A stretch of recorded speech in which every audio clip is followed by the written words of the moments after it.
आज बड़ा संयोग है। आज जगन्नाथ जी की पावन यात्रा है और आज ये फुटवाल लिली का फूल, ये कंद आज पहली बार ये खिला है, सुंदर और मनमोहक। तो चलिए आज का ब्लॉग सुनिए आप। आज मैं अपने इस ब्लॉग की शुरुआत इस पुष्प से कर रहा हूँ। और आज आप जानते ही हैं कि आज श्री जगन्नाथ जी, जग के नाथ जी की सवारी रथ यात्रा आज से प्रारंभ हो गई है। पावन दिवस है और ये सुंदर पुष्प भी आज समर्पित है जग के जगन्नाथ जी को, क्योंकि जो जगन्नाथ जी हैं वो वास्तव में प्रकृति के स्वरूप हैं। वो किसी पत्थर या किसी धातु, सोना चांदी से नहीं बने हैं, बल्कि एक वृक्ष के लकड़ी से ही बने हैं।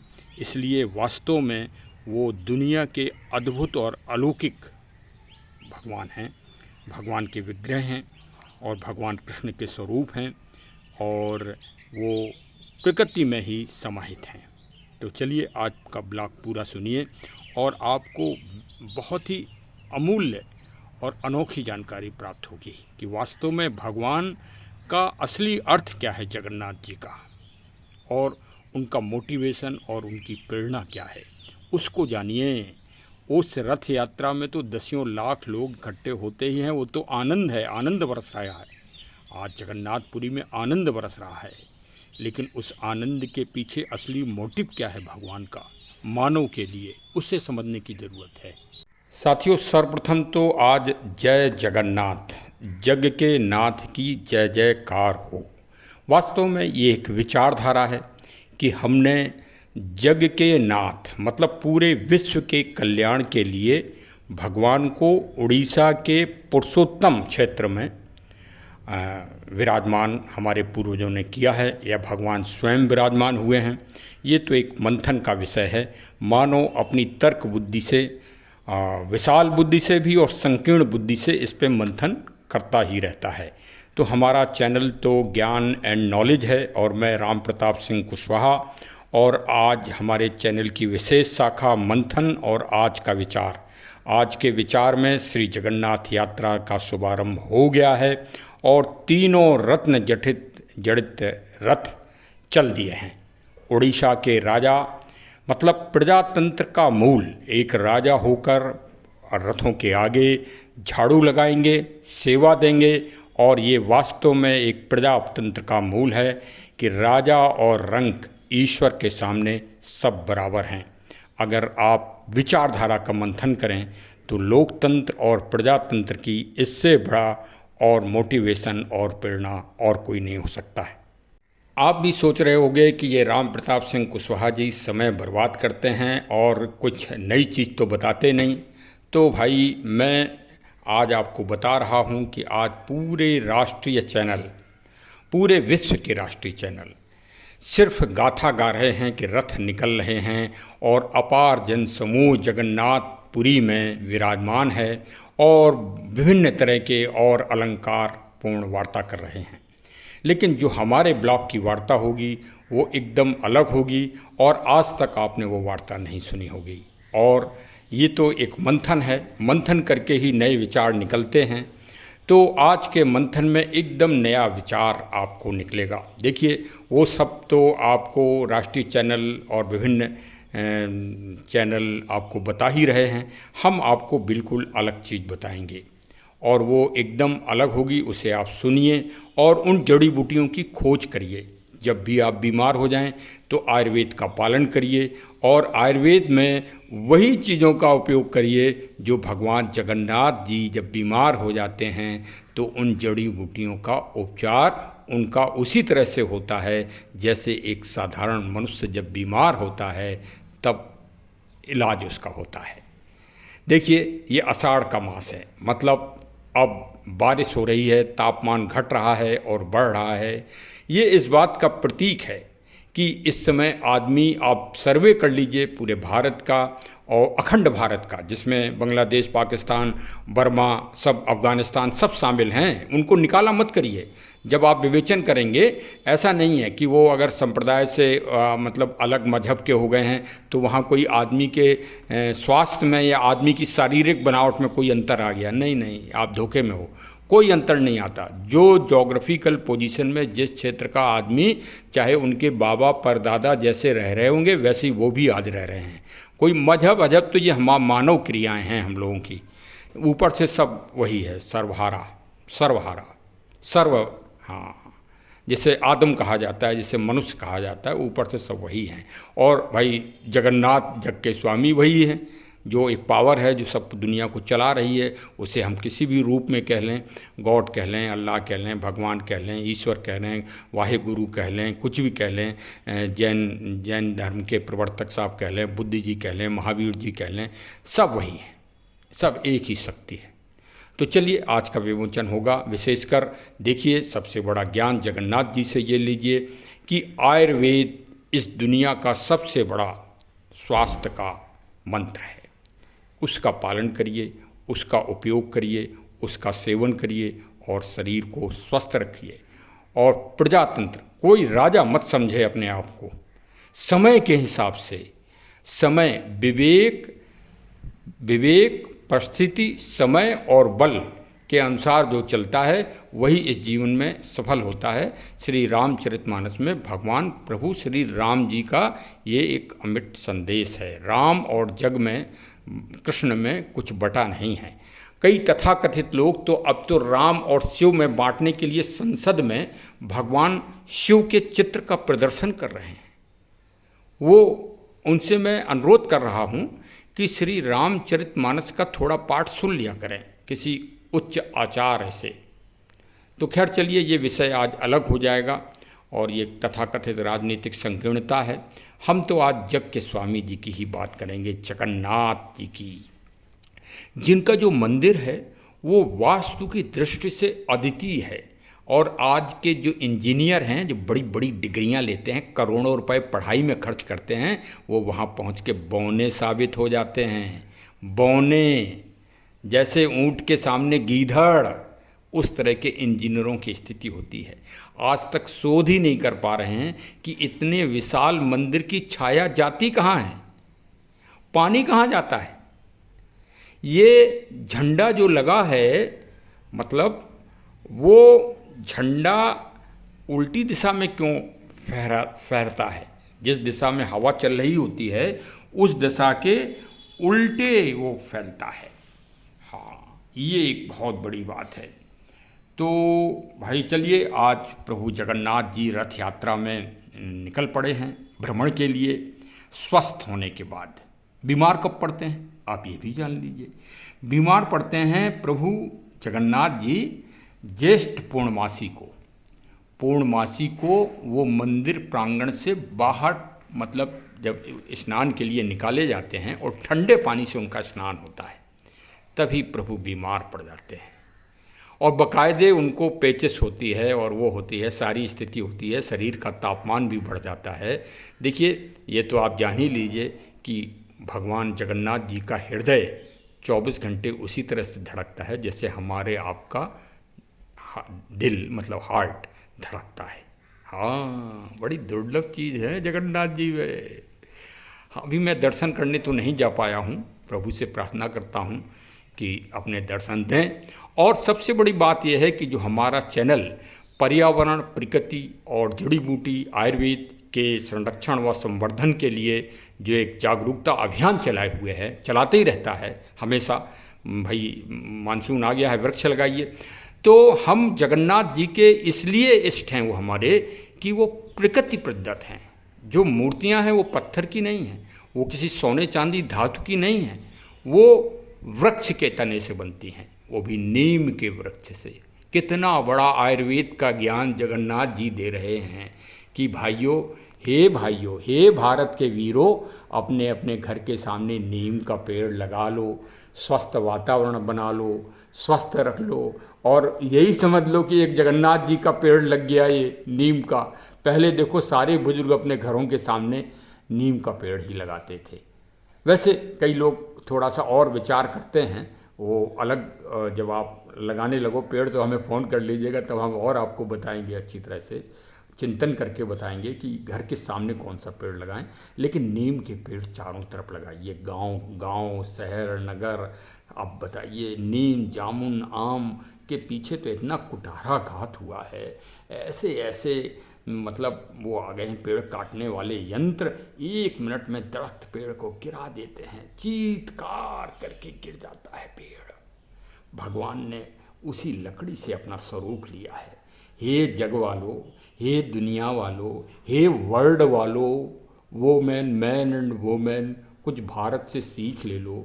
हे विदेशियों भाइयों, कुछ भारत से सीख ले लो कि किस तरह से पर्यावरण की रक्षा यहाँ ईश्वर करते हैं। यहाँ प्रकृति की रक्षा ईश्वर करते हैं इस भारत भूमि में, तभी ये भारत महान है। अब आपको लगा होगा कि वास्तव में हमारे चैनल ज्ञान एंड नॉलेज में आपको कुछ अलग सुनने को मिला।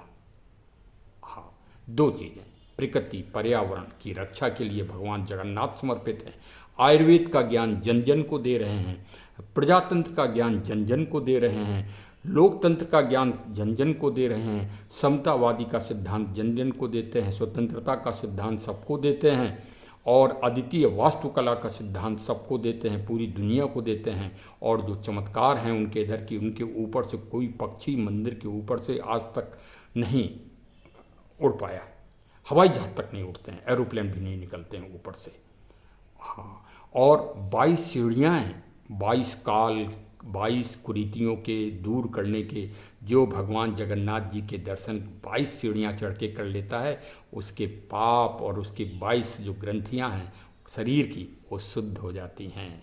और जो रथ कहीं खींच ले, और ये तो हजारों कई पूर्व जन्मों के पाप नष्ट हो जाते हैं, क्योंकि 16 पहिए हैं, 16। भगवान जगन्नाथ जी का जो रथ है उसका नाम है नंदी घोष। नंदी किनका नाम है? भगवान शिव के जो हाथ हैं उनका, उसमें बैठ के चलते हैं जगन्नाथ जी निराले। 16 पहिए, 16 कलाओं के मालिक हैं भगवान जगन्नाथ। 16 ही कलाएं होती हैं, 16 गुण होते हैं। उन 16 गुणों को हे मानो अगर आप सीख लो तो आप भगवान तुल्य हो जाओ। भगवान भी कहते हैं, हाँ हे मानो कुछ तो मंथन करिए। खैर, आज बहुत सारे विदेशी भारतीय, हजारों लाखों की भीड़ आज पूरे जगन्नाथपुरी में होगी, तिल भर रखने के लिए जगह नहीं होगी। मैं आपको कुछ चित्र प्राप्त हुए हैं, मैं आपको दिखा रहा हूँ। आनंद लीजिए, आनंद के क्षण हैं, आनंद का नाम ही जगन्नाथ है। भगवान जगन्नाथ जी अकेले नहीं निकलते हैं रथ से, एक रथ में वह स्वयं होते हैं जो नंदी घोष है, दूसरा है बलभद्र जी का, बलराम जी का तल ध्वज, और तीसरा है सुभद्रा जी का दर्प दलन। सब में घोड़ों की संख्या अलग है, पहियों की संख्या अलग है, वास्तु की संख्या अलग है, उनके रंग अलग अलग हैं, सब 1-1 इंच फिक्स है और हर साल बनते हैं नए सिरे से।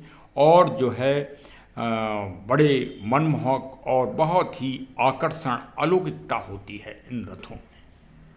इनके हर के झंडे अलग हैं, हर के सारथी अलग हैं, हर घोड़ों के नाम अलग अलग हैं, मतलब पूरी तरह से जीवांत भ्रमण होता है। हाँ, सिर्फ विग्रह में भी भगवान का जो दिल है वो तो धड़कता ही रहता है। अब आपको एक और अचंभा बता दें, सब प्रेशर कुकर का निर्माण तो अभी हाल में हुआ होगा, लेकिन जो प्रभु जगन्नाथ जी की रसोइया जो बनती है, जिसमें 56 प्रकार के व्यंजन बनते हैं, उसमें सबसे ज़्यादा चावल की मात्रा होती है। और चावल की मात्रा के लिए 7 मिट्टी के बर्तन, मटकी जो है चढ़ाई जाती हैं।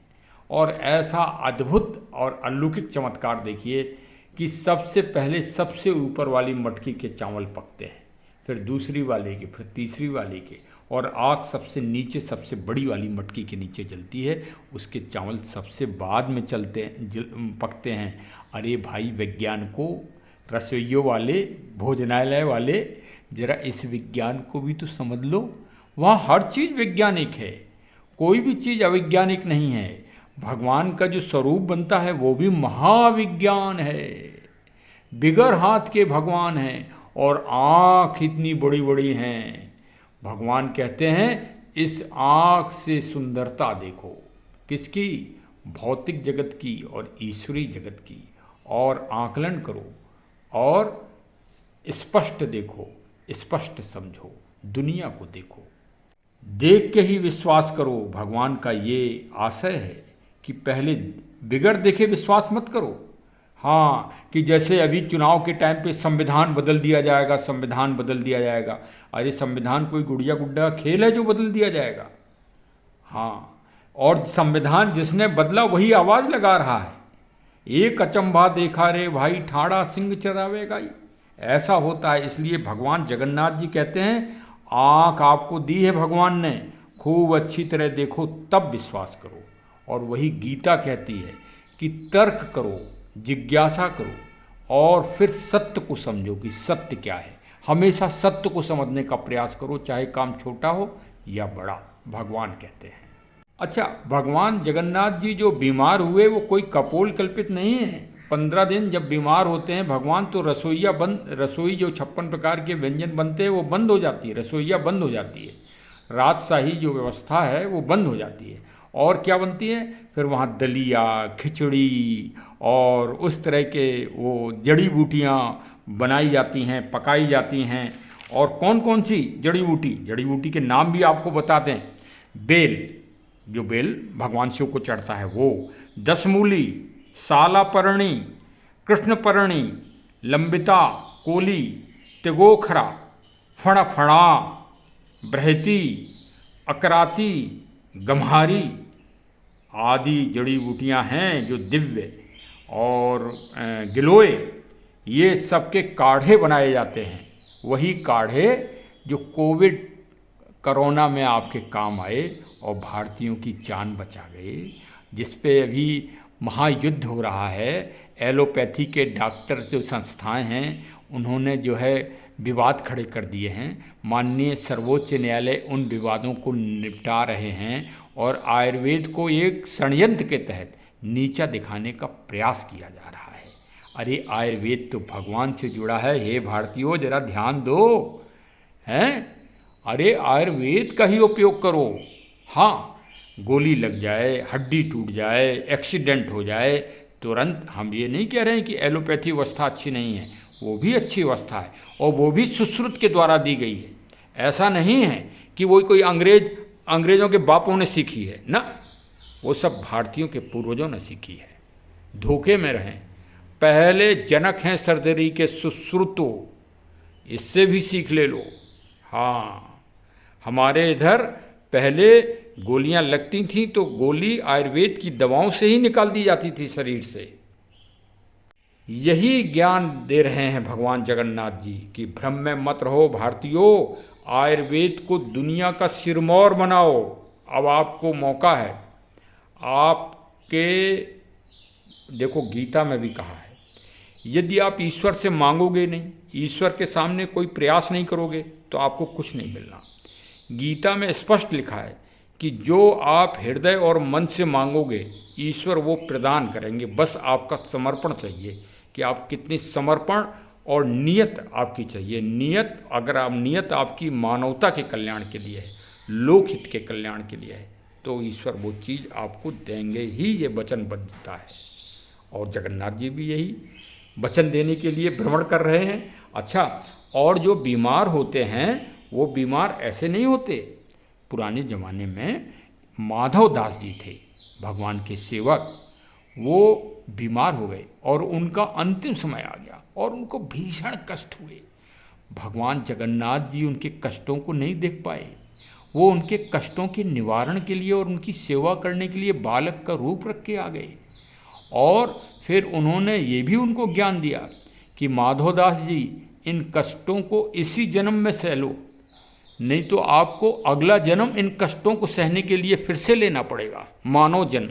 और हम चाहते हैं कि आप अगली बार फिर मानव जन्म ना लें, इसलिए इन कष्टों को आप स्वयं सह लें। अगर आप नहीं सह पा रहे हैं तो अब आप ये 15 दिन आपके जीवन के बचे हैं, ये 15 दिनों का कष्ट आप हमको दे दो।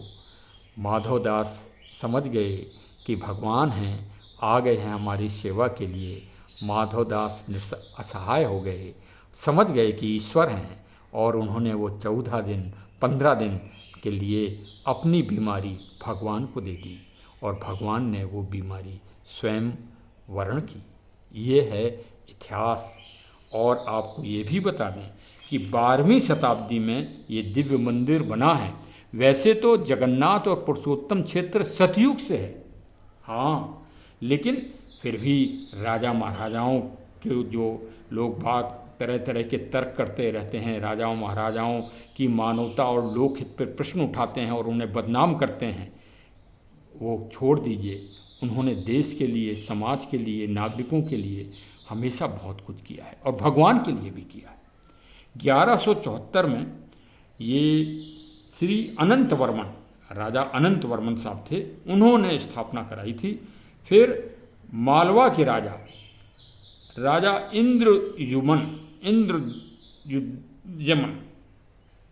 जिनके पिता का नाम भारत था और माताजी का नाम सुमति था, उन्होंने ये क्रमगत रूप से स्थापना कराई है भगवान की। जो जगन्नाथ जी का मंदिर है, मतलब जो अलौकिक मंदिर आप देखते हैं, वो का निर्माण करवाया है वास्तु की दृष्टि से, जो श्रेष्ठतम है, श्रेष्ठतम। और दुनिया में भाई बहन का भी ये अजूबा मंदिर है, आपको और कहीं नहीं मिलेगा। हाँ, भाई बहन का अटूट संबंध है, अटूट स्नेह है, अटूट प्रेम है जगन्नाथ जी के में। तो चलिए, यही सब कुछ है, वहाँ रहस्य ही रहस्य हैं। भगवान का जो सुदर्शन चक्र बना है, वो चक्र पूरे नगर से आप देख लीजिए, ऐसा दिव्य बना हुआ है। और उसमें भी मूल तत्व मौजूद है उस सुदर्शन चक्र में, साधारण वो नहीं है, वो उसमें दिव्यता है। जब भगवान बीमार होते हैं तो पूरी तरह से परहेज होता है, हाँ, उसे अनासार कहते हैं उड़ीसा भाषा में, अनासर।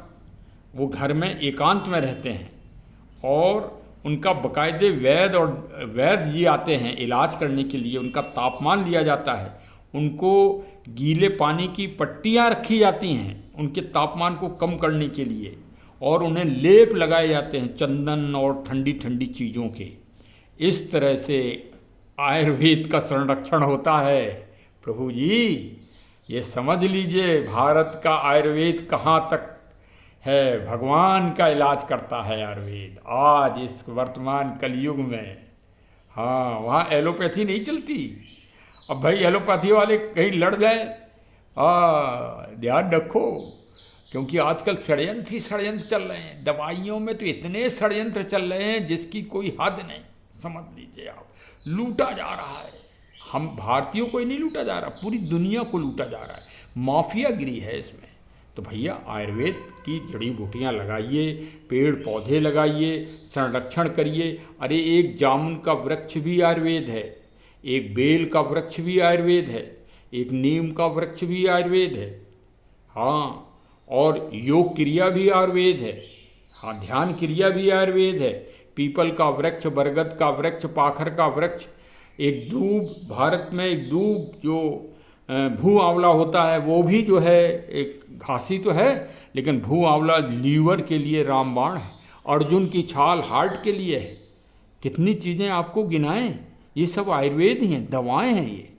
हाँ, अरे अंग्रेजों ने 250 साल भारत को भौतिक रूप से नहीं लूटा, भारत को ज्ञान की दृष्टि से लूटा है और आयुर्वेद की दृष्टि से लूटा है। सब ले गए ग्रंथ और अब वहाँ बनाते हैं, और भारतीयों को पहले बदनाम किया कि ये लोग तो जो है सपेरे हैं और उल्टी सीधी घास और उससे अपना इलाज करते हैं, पाखंडी हैं। आज वही इलाज वो आधुनिक रूप से करके दवाओं का भेज के और 10 गुना, 15 गुना, 20 गुना पैसा कमाते हैं। तो भारतीयों समझो, इन वृक्षों का संरक्षण करो, इन जड़ी बूटियों का संरक्षण करो और ईश्वर आराधना में लग जाओ।